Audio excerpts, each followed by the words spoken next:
High বন্ধুরা, কেমন আছেন সবাই? আশা করি ভালো আছেন। শেখ বাড়ি রান্নাবান্নায় আপনাদের স্বাগত জানাই। আজকে আবারও হাজির হয়েছি আপনাদের সামনে একটা নতুন রেসিপি নিয়ে।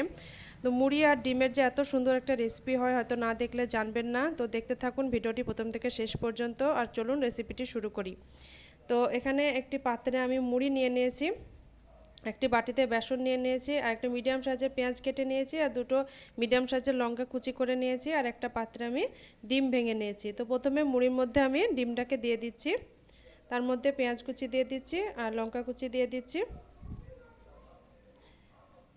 তার মধ্যে সামান্য একটু হলুদ গুঁড়ো, সামান্য একটু লঙ্কা গুঁড়ো দিচ্ছি। তো যারা ঝাল খেতে পছন্দ করেন না তারা কিন্তু লঙ্কা গুঁড়োটা স্কিপ করতে পারেন। আর সামান্য একটু লবণ দিলাম, আর লবণটা একটু কম দেবেন যেহেতু মুড়িতে এক্সট্রা লবণ দেওয়াই থাকে। তো সবগুলোকে হাত দিয়ে আমি চটকে মেখে নিচ্ছি।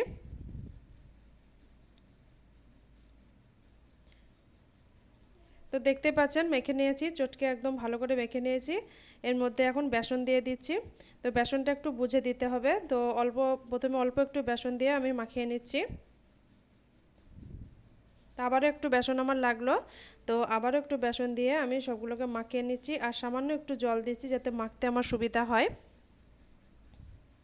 তো ভালো মতো সবটুকুকে মেখে নিয়েছি।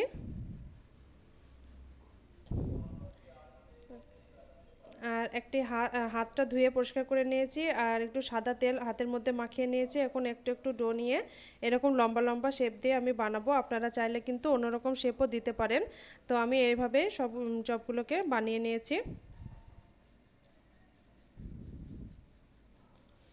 এখন ভেজে নেওয়ার পালা। তো ওভেনের মধ্যে কড়াই বসিয়ে দিয়েছি, আর কড়াইয়ের মধ্যে দিয়ে দিচ্ছি সাদা তেল। আর তেল হালকা গরম হয়ে গেছে, একে একে আমি সব চপগুলোকে তেলের মধ্যে দিয়ে দিচ্ছি। আর চপগুলোকে কিন্তু একদম হালকা মিডিয়াম আঁচেই ভাজতে হবে। হাই আঁচে দিলে কিন্তু ওপর থেকে লাল হয়ে যাবে আর ভেতর থেকে ভালো মতন ভাজা হবে না। তো একদম মিডিয়াম টু লো আঁচে আমি রেখে চপগুলোকে উল্টে পাল্টে ভেজে নেব। তো এই পিঠটা আমার ভাজা হয়ে গেছে, একে একে আমি সব উল্টে দিচ্ছি।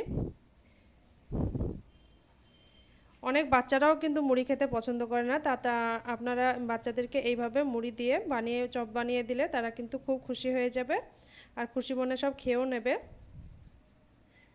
তো সবগুলোকে একটা সুন্দর কালার চলে এসেছে, আর লাল লাল করে ভেজে নিয়ে আমি একটা পাত্রে উঠিয়ে নিচ্ছি। তো দেখতেই পাচ্ছেন, আর অনেকটা মচমচে হয়েছে। তো কেমন লাগলো রেসিপি অবশ্যই কমেন্ট করে জানাবেন। আপনারা বিকেলে চায়ের সঙ্গে কিংবা বাচ্চাদেরকে সসের সঙ্গে পরিবেশন করতে পারেন। একটা ভেঙে আপনাদেরকে দেখিয়ে দিচ্ছি। এই যে দেখুন, আর খেতে কিন্তু অসাধারণ হয়েছিল। তা আপনারা যদি বাড়িতে অবশ্যই ট্রাই করে দেখবেন, কমেন্টে জানাবেন কেমন লাগলো, সাথে লাইক করবেন, আর বেশি বেশি করে রান্নাটিকে শেয়ার করবেন, আমার চ্যানেলটিকে সাবস্ক্রাইব করে বেল আইকনটি প্রেস করে রাখবেন। সবাই ভালো থাকবেন, সুস্থ থাকবেন।